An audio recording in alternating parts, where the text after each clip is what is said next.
Here with Clutch, NASL4 Day 2. He's busy hosting on stage, well, you've always been pretty good at it, comfortable on stage, because your background, right? I do. I've actually been doing live production about 20 years now, believe it or not. I apologize, I have a cough drop in my mouth. I got sick from China, so I need to soothe the throat because I need my voice. Better than getting mugged, though. Yeah, that's right. Better than getting mugged. But I do have like a foot to Mr. Bitter, so maybe they didn't really mess with me as much. But I did get a couple looks like, whoa, there's a tall wino. There's a tall American. No, I have been doing this for a while, Hotbid. And with anything, there's only so much you can rehearse and practice, but doing the real thing over and over again is how you really get better at it. And how is NASL doing? How are things going? It's going very well. I started about a month ago working for them full time. I moved from Virginia, drove cross country to California. Oh, wow, I didn't know that. Yeah, I live a couple minutes outside of the studio and go into work about every day and write and produce and help host and cast it a little bit. And been very involved, and we're really excited for the end of this season. It's been incredible, and we're excited for 2013 as well. You had an acting background too, right? I now do. You're close to LA. Exactly. Well, I was looking at different places I would go after graduating school, and to me it fits so much to go to California and to work with NASL, to keep doing what I'm doing in esports and also branch out a bit in the acting world. I had a really good meeting with Robert Clotworthy, the voice actor of Jim Raynor, who has a very successful acting career, especially voice acting. He gave me a lot of really good tips, and I look forward to working more in that scene when possible, and hopefully, the foundation I've built with esports really helps in that regard as far as hosting and being on camera. What else did he do? Do you know any of the other? Robert Clotworthy does a lot of voice acting for different programs, especially for commercials. Also, if you guys ever watch the Ancient Aliens, which is a meme on Reddit, the guy's like aliens. He was the voice actor that narrated that entire series. So he's wow, that way, yeah. The History Channel thing. Yeah.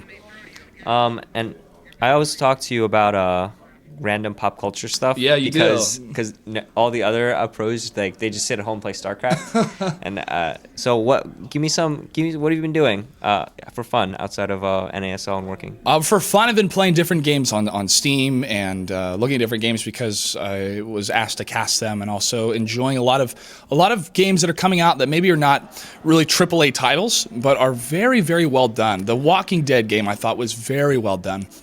So convincingly difficult to make those different choices, and also to stream it, and I'm almost in tears because of the different moral conundrums that are happening in front of me in the game. I felt was really well done. You watch the show? I do watch the show as well, and I felt that it captured that obstacle these people have to face in the show, in the video game. And PlanetSide 2 has been a lot of fun. I've been playing that game as well. It's an MMO.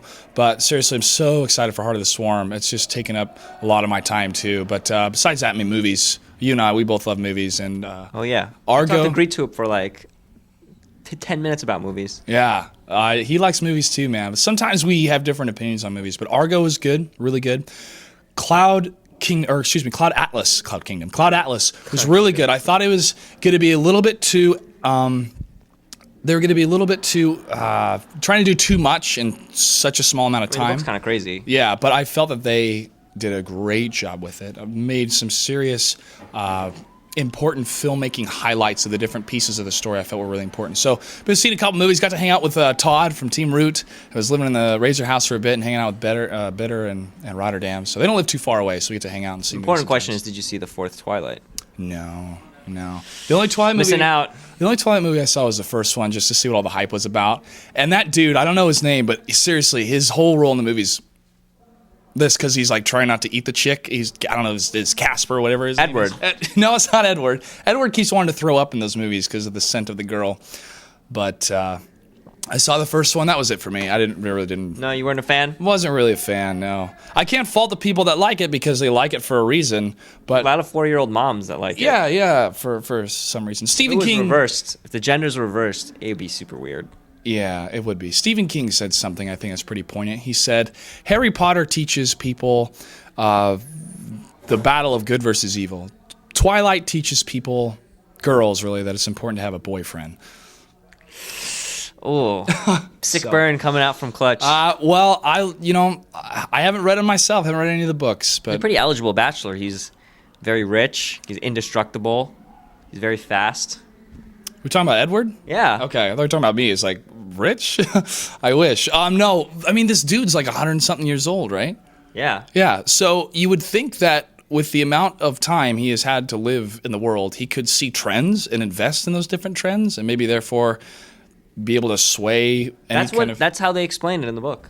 But like, what can't they find a cure for vampirism? Maybe besides He likes being a vampire. Oh, He can live forever. yeah. Well, why would see? All right. Yo, when I asked Nanny why, he said he wanted to be one. All right, okay. There's a really, really good line in the last Pirates movie that came out on Stranger Tides, which it was an okay movie. It was fun, but the secondhand man asks Captain Jack Sparrow why he didn't want to live forever. And Captain Jack's like, well, then that really takes the fun out of life, because around every corner you don't know what's going to happen or what's going to be the end, so you're able to live in the moment and love it. And I thought, wow, that's such a poignant point coming from a Disney movie about pirates. Thank you, Johnny Depp. Yeah, thank you, Johnny Depp. Did you, what did you think about, well, since you made that comment about Harry Potter, you seem to probably like that series. Not bad. I really liked the Harry Potter series. I did. The movies were okay. I felt the third movie was the best executed movie. The time travel one. Yeah, exactly. And, with time travel movies, it's a little bit hairy where you can go with it. I feel Back to the Future did the best job. Looper was okay. They kind of broke their own rules in the movie. But I really enjoyed Harry Potter.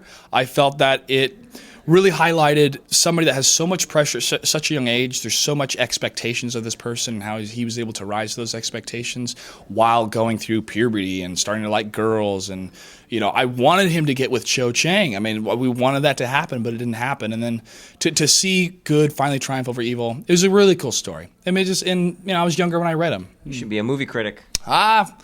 I feel that if I'm going to be part of an art form, I need to enjoy it and watch it as much as possible and take what I like and understand what I don't.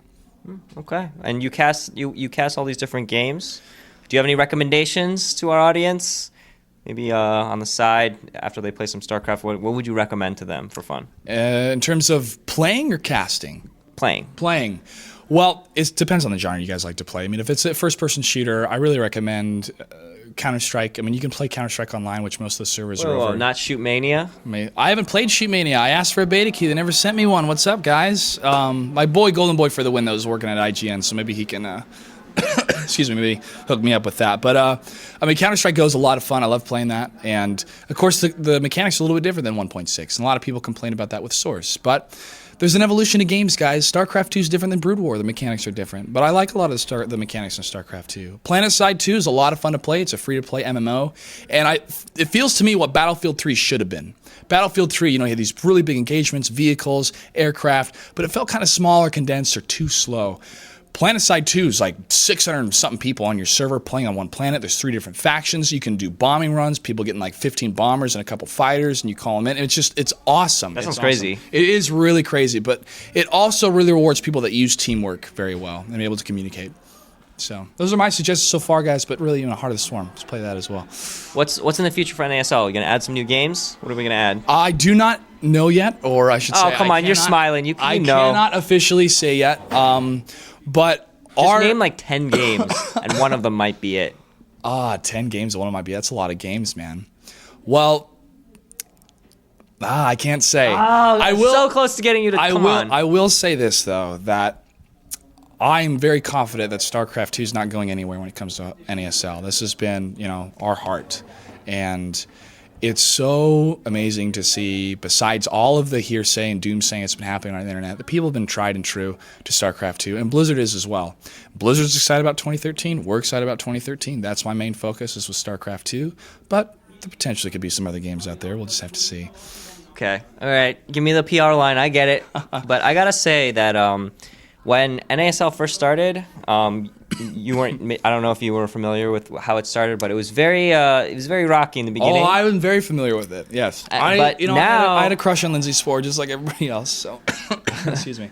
But now I'm so sad I didn't get that interview. I didn't go to that one. Damn.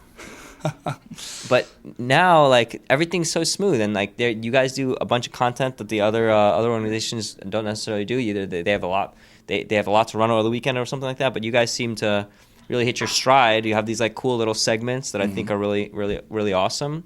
So do you think that stuff is just going to get better, or what made you guys kind of transition into that kind of stuff? I think it's going to get better because you guys are seeing what it means to have a team work together for a long time. A lot of these different tournaments are great. I love hosting them. I love being a part of them. They hire people there for the weekend, and they say goodbye to those people until the next event. And that's how a lot of events work. But here, we're a studio. We are a production team. And as we work together more and more and more, we get to highlight each of our strengths, work on our weaknesses, and get better and better. And you guys are seeing that here in the finals of Season 4. It's been smooth. I mean, it's been a lot of fun. The audience is having a great time. We are seeing some amazing games. And as long as we highlight the players and highlight the game, everything works around it to make a great entertainment package. It's amazing. And I look forward to seeing what the other leagues are going to do in 2013. You know, they're going to want to make some changes, increase their production value, and do better, because competition pushes that growth, pushes that drive to get better and better. And I'm really excited to be a part of this team. I'm excited for what we have planned in 2013. All right, well, thank you, and I'll let you get back to hosting. All right, thank you.